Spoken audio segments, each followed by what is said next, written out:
जब आप अपने चेतन और अवचेतन मन की आपसी कार्यविधि के बारे में सच्चाई जान लेंगे तो अपने जीवन की काया पलट करने में कामयाब हो जाएंगे। अगर आप बाहरी स्थितियों को बदलना चाहते हैं तो आपको उनके कारणों को बदलना होगा। अधिकांश लोग परिस्थितियों और स्थितियों से संघर्ष करके उन्हें बदलने की कोशिश करते हैं।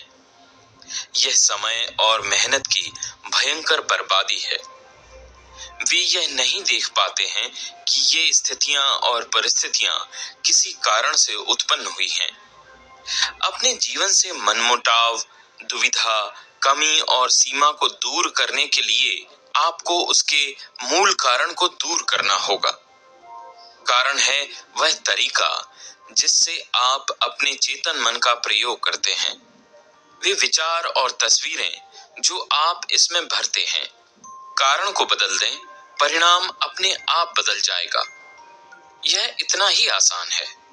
हम सभी असीमित दौलत के अथाह समुद्र में रहते हैं। आपका अवचेतन मन आपके चेतन विचारों के प्रति बहुत संवेदनशील होता है।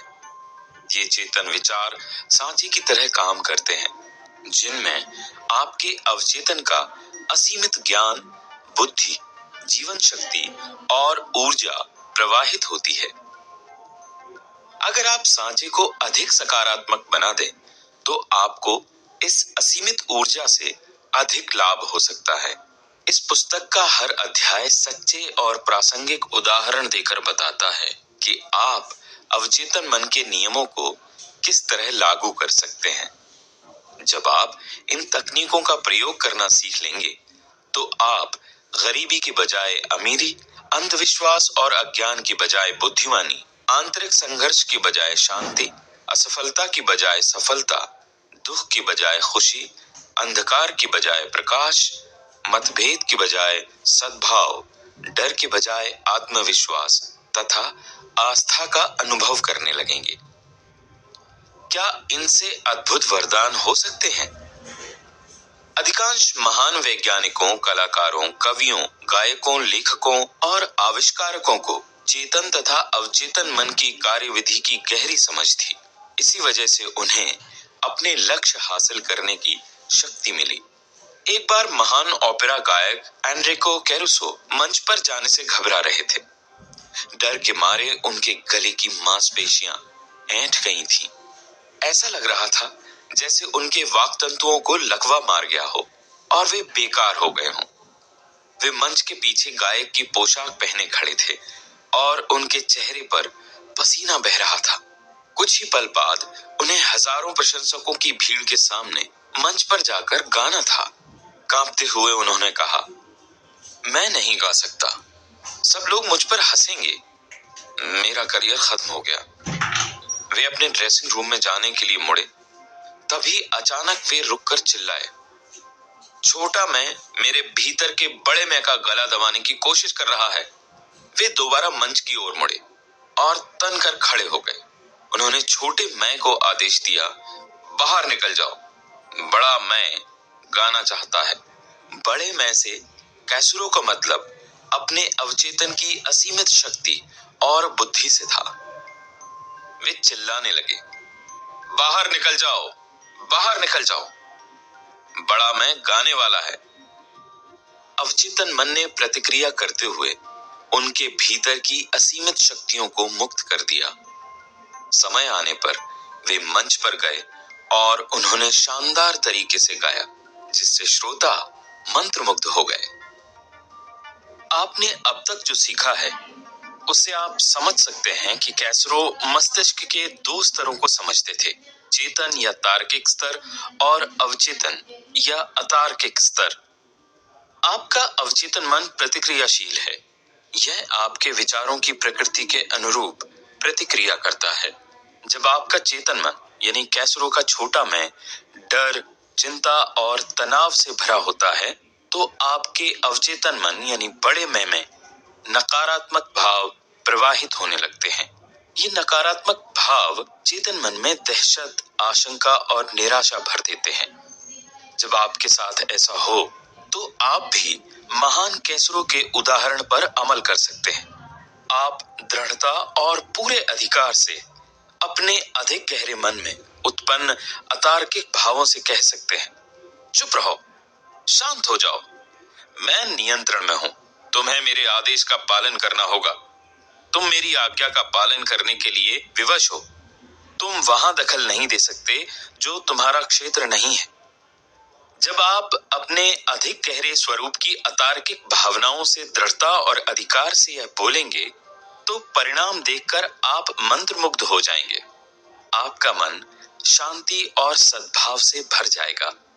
अवचेतन मन चेतन मन के अधीन रहता है, इसीलिए इसे अवचेतन कहा जाता है। कार्यविधि का बड़ा अंतर।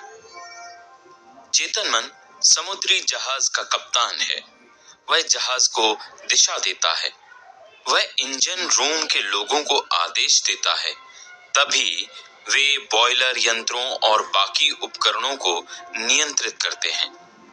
उन्हें यह पता नहीं होता है कि वे कहां जा रहे हैं, वे तो सिर्फ कप्तान के आदेश का पालन करते हैं। अगर कप्तान कंपास और बाकी यंत्रों के आधार पर गलत या दोषपूर्ण निर्देश जारी कर दे तो जहाज चट्टानों से टकरा सकता है। इंजन रूम के लोग कप्तान के आदेशों का पालन करने के लिए बाध्य हैं, क्योंकि वही बॉस है।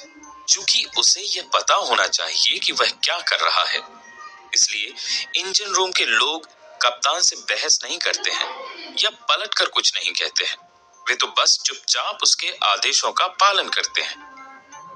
कप्तान अपने जहाज का मालिक होता है और बाकी लोग उसके आदेशों का पालन करते हैं। इसी तरह आपका चेतन मन आपके जहाज का कप्तान और मालिक होता है। आपके शरीर, आपके परिवेश और आपसे जुड़े सभी मामलों का चेतन मन अपने विश्वास तथा अनुमानों के आधार पर आदेश देता है और आपका अवचेतन मन चुपचाप उन आदेशों को मान लेता है। यह आदेशों पर सवाल नहीं करता है या यह नहीं पूछता है कि वे किस आधार पर दिए जा रहे हैं। अगर आप खुद से बार बार कहें कि मेरे पास इस चीज को खरीदने के लिए पैसे नहीं है, तो आपका अवचेतन मन आपकी बात मान लेता है। वह यह सुनिश्चित कर देता है कि आपके पास अपनी मनचाही चीज खरीदने के लिए कभी पैसे न रहें। जब तक आप यह कहते रहेंगे कि मेरे पास उस कार, छुट्टियों या उस घर के लिए पैसे नहीं हैं, अवचेतन मन तब तक आपके आदेशों का पालन करता रहेगा। आप जीवन में इन चीजों को कभी का पालन करता नहीं खरीद पाएंगे। आप सोचेंगे कि ऐसा परिस्थितियों के कारण हुआ है। आपको ये लगेगा ही नहीं कि आपने अपने नकारात्मक विचारों से ये परिस्थितियां खुद निर्मित की हैं। पिछले क्रिसमस ईव पर नीना डब्ल्यू नाम की एक युवती, जो दक्षिण कैलिफोर्निया यूनिवर्सिटी की छात्रा है, बीवर्ली हिल्स के एक बेहतरीन शॉपिंग इलाके से गुजर रही थी। उसके मन में उमंग थी। वह बफेलो, न्यूयॉर्क में अपने परिवार के साथ छुट्टियां मनाने जाने वाली थी। जब नीना एक दुकान के पास से गुजरी तो उसकी निगाहें डिस्प्ले विंडो में रखे एक सुंदर स्पेनिश लेदर बैग पर पड़ी। उसने उसे हसरत से देखा, फिर कीमत देखते ही उसके मुंह से आह निकल गई। वह खुद से कहने वाली थी, मैं इतना महंगा बैग कभी नहीं खरीद पाऊंगी। तभी उसे मेरे लेक्चर का यह